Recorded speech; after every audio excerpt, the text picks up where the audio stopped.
Be black. Be bold. Be innovative. Show the world equitable geo. We're coming together as a collective to celebrate people of African descent, the diaspora, and talking about geospatial equity and justice. You're listening to the North Star Gaze, a podcast with intimate stories from geo luminaries.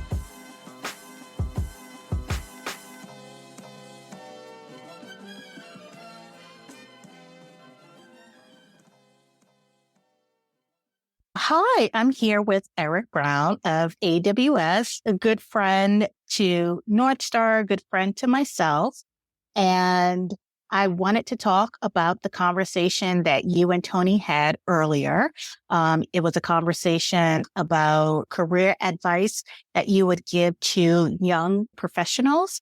And so I want to just continue that conversation and go a little bit deeper. But before we get into that conversation, could you share a little bit about your career background in tech? Sure. So Eric Brown, I'm a Midwestern boy through and through with some Southern sensibilities on my parents' side. I'm an HBCU grad. So as a Morehouse man, going over to Howard, brought up some intense rivalries, but lots of love and shout out to all of my Howard friends. Spent a little time in the military, which brought me over to the DC area. Shortly after that, got out and became a contractor where I've either written code or sold software to people who wrote additional code for the past 20 years. So love that career. All right. Thank you. Oh, you've given me so much to chew on here. So thank you for being here today. I'm curious, what drew you to the first in-person North Star Homecoming event? So I have to give a shout out to one of my contemporaries, Kendrick Faison, over at Spatial GIS.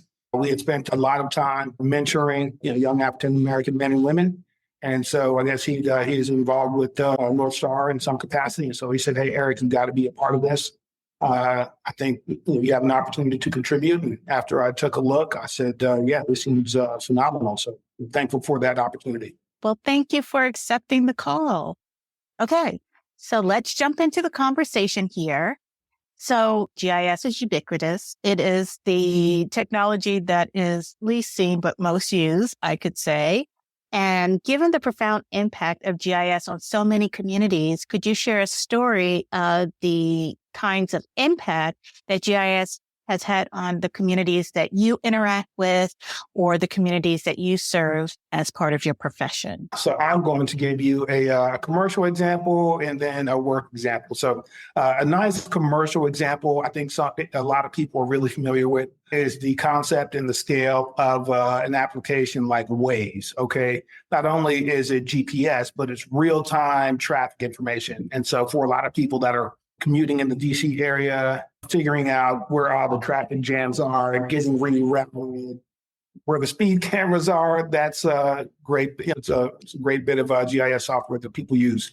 Professionally, anyone that creates software that, I'm just going to make a very general distinction, that can figure out what a tank is versus a Toyota in the shortest period of time, those are the ones that always have a great impact on the customers that I serve in the Defense Department. And then specifically, how has GIS impacted you personally and the communities that you are in on a day-to-day basis? The communities that I'm in, so I'll refer back to some of the civic work that I do just in underdeveloped communities. So that ability to look at where some of the underserved portions of that community are by demographic and being able to just list that out and disseminate that information in a very quick, concise, easy to consume fashion helps out a lot. So this is whether or not it's kids that don't have codes, kids that may or may not have food, places where there's an opportunity for extra education. That's where,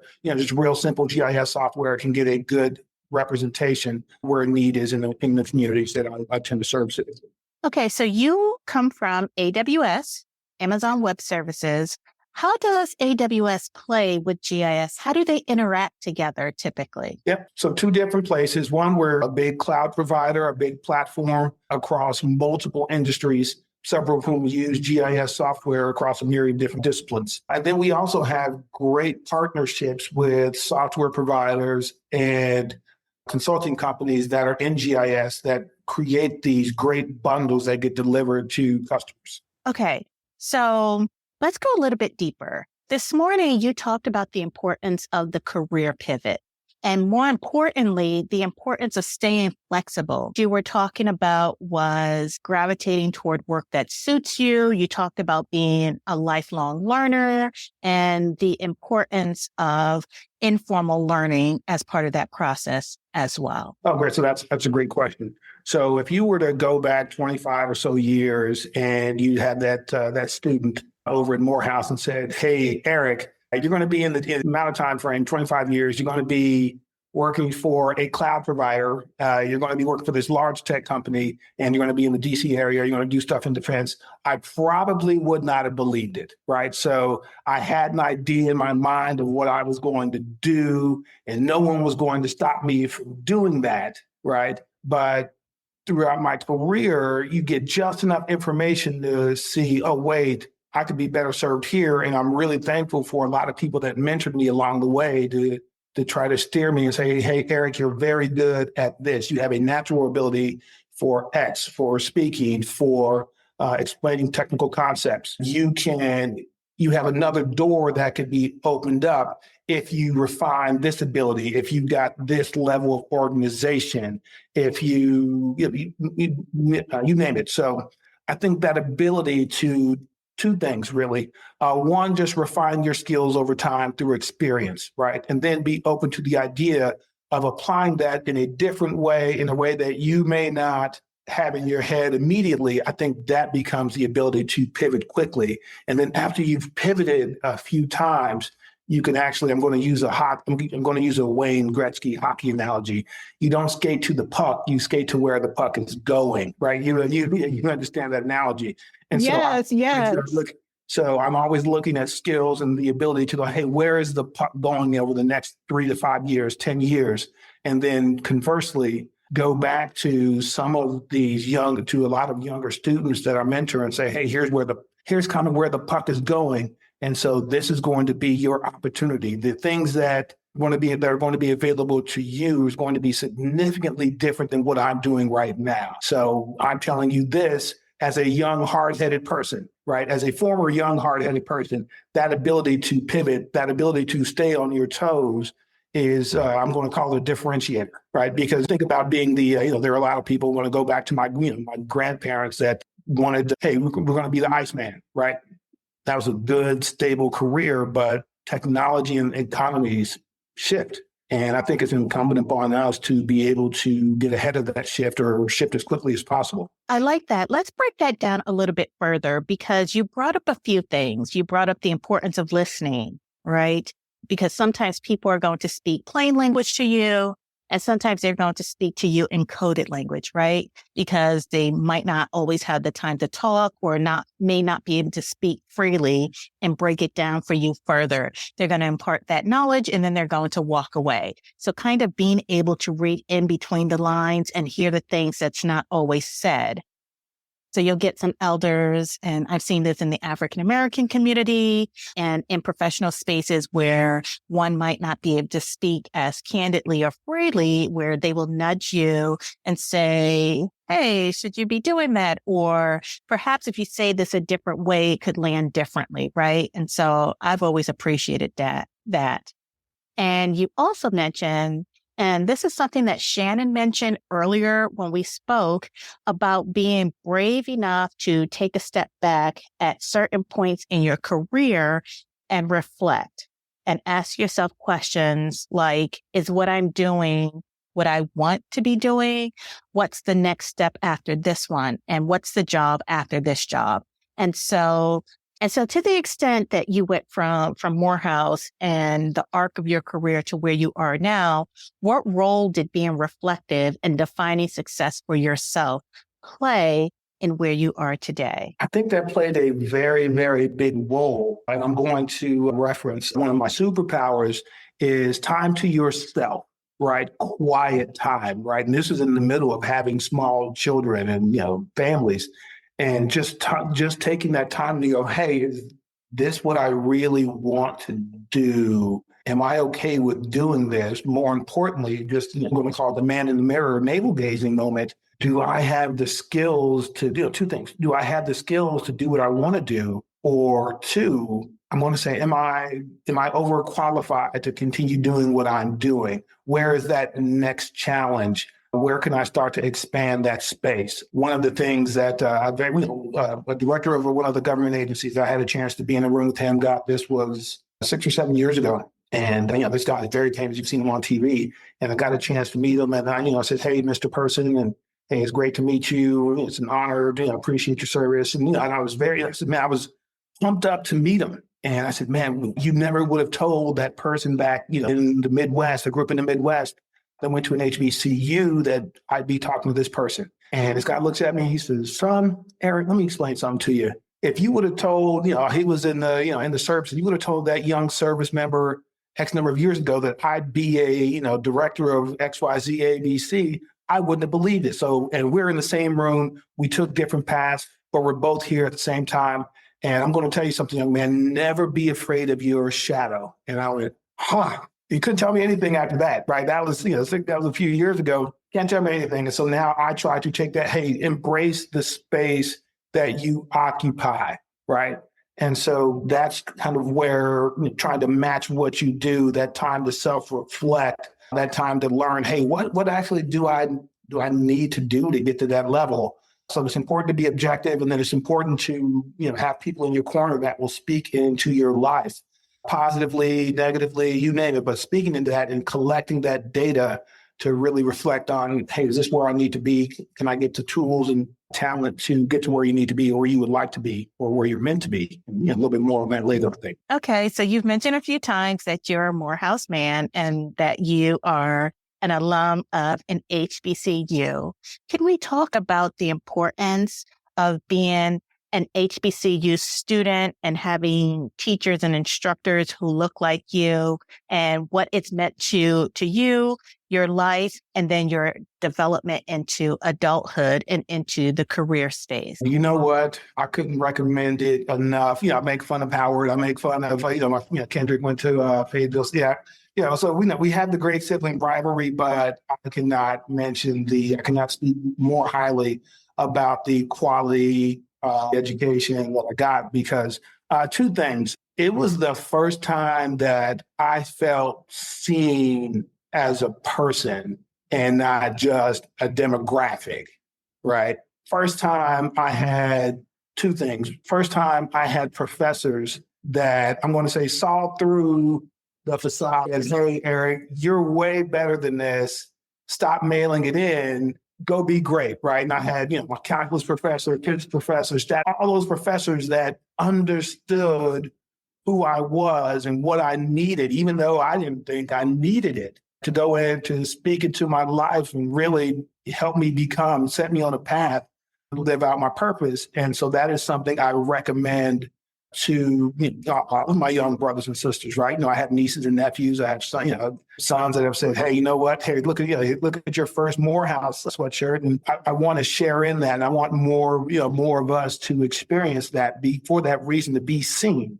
Because I think if you talk to a lot of us, one of the bigger problems is, hey, you know what? I am just counted as a number, right? I'm over here, and an HBCU education, you get seen as an individual and as a person. Yeah. And I think that there's a degree of caring about your outcomes, right? What they're going to be. And I think that it's on two levels. One, it's for who you are as a person, as Eric, but also it's a nod to our ancestors, right? We have some investment in that. Yeah, absolutely. Okay, so I'm in a lot of tech groups, and I have seen this question, and I have seen memes around this question about how people who tend to lean more introvert, how they get perceived. And this morning you talked about being in professional settings and really leaning into the soft skills and finding careers that line up with who you are. So what does that look like for an introvert to lean into those soft skills? Okay. So I get that question a lot. So I'm going to date myself here and bring up a show I used to watch with my grandma called Dragnet. So they had the cops, and the cops would get to the crime scene, and they would start to do the interview. And the guy Friday, he'd open up the notebook and people start telling the story. And then he would just say, just the facts, ma'am, just the facts. And so for my introverts, those soft skills begin with just the facts. Okay. What are you supposed to do? How are you supposed to do it? What are you measured by? Okay. If you stick to that as a baseline, okay, what are you supposed to do? And then the soft skills, communication, time management, listening skills, those are, I would say, the top three. The ability to tie those three together with just those facts helps you out and builds that confidence to actually speak up, right? So those metrics matter. So that's a way for introverts to have an impact without being gregarious. So I will say probably 3 days out of 5, I tend to lean more introvert. I do less talking and more listening. And typically when I am in a more reserved and introverted headspace, I'm connecting the dots. I'm thinking about what hasn't been said. I am looking for an opportunity to jump in and contribute to the conversation. Some days I take that opportunity, and then you're sharing that information as well. Okay, so let's go a little bit deeper, because Black women in particular are perceived in a certain way, especially if they tend to lean introvert. And so based on your knowledge and experience, what advice would you give, one, for a person to be able to be authentically themselves, but also to counteract that perception? Not that we should, but there are sometimes in some moments where you want the noise to be gone and you want to lean into that moment and be perceived in a specific way so that what you have to say gets heard. Mm-hmm, mm-hmm. So here's what is something that I've learned that's been fascinating, right? So I've had the pleasure and the honor of having a lot of Black female contemporaries, okay? And it seemed like, and I had to learn this myself, right? Because I didn't have that experience. And so that first step in being seen, and we've talked about that, is that ability to wear your hair naturally. And that is something that I've always taken for granted because, I'm a man, I can wear my hair or lack thereof any way I want, right? But for Black women, that's been a problem and something I've had to learn and understand and empathize with, right? So that's like step one, being able to something as simple there, something that I'm taking, not even taking advantage, something that I've just completely overlooked, and to just wear your hair naturally, and then that level of comfort.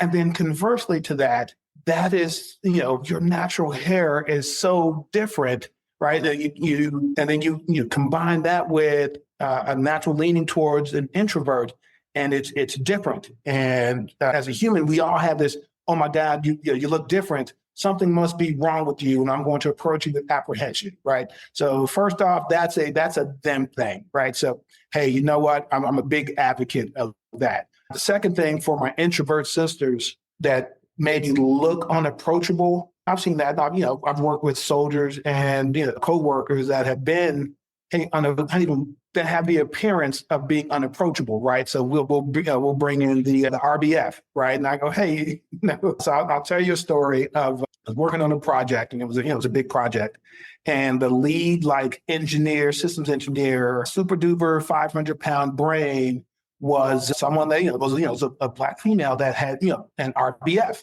And so as we're going in, so I'm on the team, and hey, Eric, we're going to go do this and XYZ ABC. And hey, just as a heads up, hey, watch out for, this is not her name. Hey, watch out for Keisha. Keisha's kind of mean. And I, okay, Keisha's a customer. So you come to the meeting, and there comes Keisha. Keisha sits down. Keisha's an introvert, right? And so, we have all the smart people, and they're doing the stuff, And so she's sitting there, just like you said, just kind of taking that all in, right? And so she raises her hand and she goes, hey, I don't think that's going to work for these reasons. And they're going, oh, no, it'll be fine. And so I said, wait. I think she has a point, right? And then she goes, and she turns and looks at me. And so I said, yeah, so Keisha, go on. And so she explains herself a little bit more. And then over time, she explains, hey, this is why this is going to work. Here is actually what will work. And it ended up saving the project millions of dollars. And so we became, good coworkers and eventually friends. And she goes, Eric, and so just, turning this completely around. And she said, Eric, when I first met you, I thought you were going to be one of these. I'm not going to repeat it, but she said, hey, I thought you were one of these people that were going to be unpleasant to work with. But I still remember that meeting where you let me speak up. And I said, there was no way I could let that happen. And so to my Black women that are introverts, the way to subvert that is, well, two things. Number one, the way to subvert that, that's their problem, right? So you don't owe people the pleasure of making them feel good, right? We're all here, we're all supposed to be professional. It's a big world out there. We have to get used to working with people that don't look like us, right? I'm used to it. You're used to it. I think dominant society has to get used to that, right? So that's just their problem. The second piece is, and then I tell this to a lot of the people that I mentor, have everything together and don't be afraid to speak up. Even if you're wrong, it's okay to be wrong. So shout out to my Black female introvert. Go do it on the room, on the space. Speak up. Yes, definitely advice that I would echo. Having been an instructor in the classroom, it's okay to say, I don't know, right? And to not have the pressure that gets put on you for having to represent an entire culture. You could say like, hey, I don't know, but let me ask you some additional questions so that I can get to know what your needs are and give you the best answer for your unique situation. Based on the information that you've given me. So I love that. And along the same trail, when we talk about glass ceilings and we talk about rooms that Black women, Black people may not be able to enter, some doors have been open for Black men to enter. Do you have examples of a time when you said her name behind closed doors in a room that matters, in rooms where Black women can't get entry into? Being an advocate, being an ally in those closed door sessions. I've had the pleasure and the honor of having Black female contemporaries, Black female customers. I've worked for Black female executives, and the thought that there are rooms that they don't have access to, right? And so I'll mention one. Shout out to Tony Towns-Whitley, who's the CEO of SEIC, used to run regulated industries at Microsoft. Probably the most phenomenal leader I've ever had the pleasure of working for. And I can't imagine a room that she couldn't get into without taking a proverbial flamethrower to that room and knocking it down and then just owning that space. So I say all that to say, if there are rooms that Black females can't get into, I'm more of a man of action. Let's figure out what needs to be done, right? Because that just hasn't been my experience. Okay. So we're going to hold you to it. Please do. All right. Is workplace diversity a concern for you? So you work in tech, I work in tech. I've seen the lack of diversity. I felt the lack of diversity. What has your experience been with diversity in the workplace? I'm going to say the phrase never enough. Okay. It's there. I've got a great background working with a lot of people from a bunch of different backgrounds. I always want to see more of us in tech, in sales, in executive roles, in everywhere, right? And so when I mentor young kids, right, and they say, hey, Mr. Brown, how did you get there? Or what can we do? And I say, hey, come on in. There is enough work for all of us to do. There's enough work for all of us to create because we have a why and we have a reason. So I'm a big fan of diversity. I want more of it. You can never have enough. Yes, I actually love being in diverse spaces. I am as pro-Black as they come, but I will tell you that some of my white friends, my Asian friends, my Hispanic friends, they are the foundations and some of the bedrocks of who I am as a person and the experiences that I've had throughout my life. And when you're in spaces that lack diversity, you're just missing out. All right. So earlier you mentioned the Wayne Gretzky quote about if you were playing hockey, you want to be where the puck is going, not where the puck currently is. It's one of my favorite quotes. I use it quite often. And so in terms of technology, what technologies are you on the lookout for? what technology should young people be following if they want to be where the puck is going? That's a great question. So I would say this without just giving you the general, hey, AI, right? So think of it more like assistive technologies. Okay. So I brought up the Waze example earlier.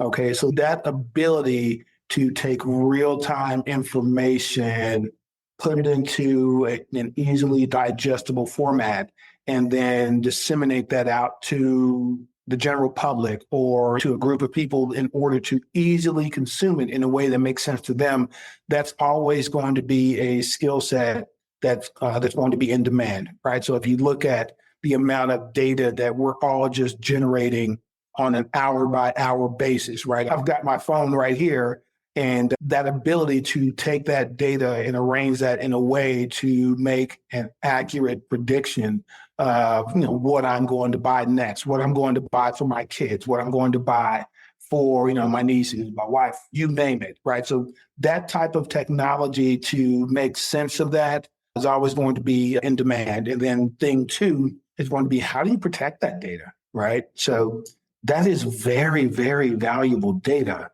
that a lot of people with negative intent want access to. And so your ability to protect that information is always going to be in demand too. All right. All right. So it sounds like AI, data science, and cybersecurity. Okay. So one last question, probably the toughest question that you'll get all day. Given your vast array of experience and technological knowledge, if the zombie apocalypse were to happen right now, what would your approach be to surviving? Oh, I'm already out in the hinterland. So number one, it's going to take a long time for the zombies to get to me. I'm off of several country roads, so I'm already so I am geographically separate. So I'll see them coming from a mile away. What tech would I want? I'm going to it's a combination of two things. One, I'm going to have a series of booby traps, just physical security, deterrence. Okay. I'm going to have some sensors out there that will alert me to who's coming out there. And then I'm also going to have some things to protect me and my family. Okay, you're going to be eaten. You're going to have to put a hat or some powder on your head because it's just shining. Yeah, exactly. Yeah. Oh, no, I'm going to have a hat on, right? Because, they'll see me coming from a mile away. Well, Eric, thank you. I appreciate you taking the time to chat with me today. Thank you for imparting your valuable knowledge to our young people, and especially to my friends and I who tend to lean introvert. And thank you for showing up when North Star made the call. No, I appreciate the invite. This is a great conversation. I'm happy to help out. So thank you so much. All right. And on that note, thank you to our listeners. I want to thank the sponsors of the 2023 Homecoming Conference event, which was held on Howard University's campus. Thank you, National Geographic Society, National Academy's Gulf Research Program, Mapping Black California, Hope and Heal, and Spatial GIS. We also want to give a special thanks to our guests. Thank you for trusting us with your stories. Shannon, Sandra, Kevin, Margot, Frank, Jen, Dr. Luberz, Carrie, Dr. Graham, Gloria, Michael, Eric, Sky, Nick, Dr. Yaboa Kwarkun, Veronique, and Dawn. We also want to thank Howard University for allowing us to present in the iconic browsing room. And to the North Star team, thank you, Shakanda, Raisha, Clinton, Erica, Yolanda, and our volunteers and student ambassadors. Thank you also to KMG. Audio is produced by Cherry Blossom Production, and I'm Aisha, your host and the executive producer of the inaugural season of the North Star Gaze podcast, which is based on the 2023 Homecoming Conference event.